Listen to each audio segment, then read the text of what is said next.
Welcome back from another sunny day in Portugal.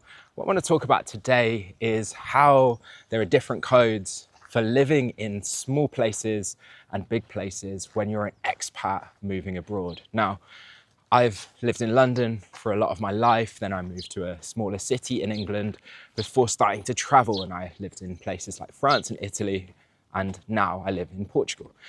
And what I realized is that there are very, very different codes for living in a small town. I call this a village, like it's a beach village where there's very few people versus a big city where there's tons. Now, one of the things I realized quickly is how easy it is to meet people in this village versus in the city. For example, you just bump into the same people maybe 4 or 5 times, you strike up a conversation, already you're going for a coffee, you're hanging out together, you're having chats, you both like to surf, for example.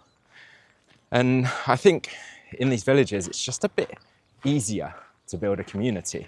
Now, on the flip side, what that means is that the communities are small, so very quickly the talk travels around within that community. So before I've even thought of something, very quickly, everyone else knows it. So your information, personal stuff, it's a bit harder. You have to be a little bit more conscious about what you say and when you say it.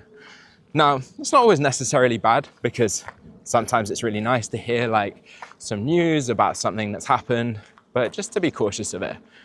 Now, I think the second thing is like the depth, right? So now it's very easy to meet people and hang out and be part of the community. What I found was a little bit more difficult was to have these deeper relationships, especially when spending a lot of time talking to lots of different people all around.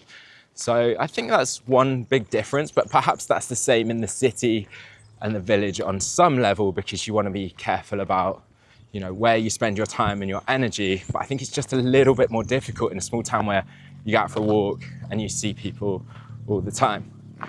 I think that's probably the main things. I was going fast.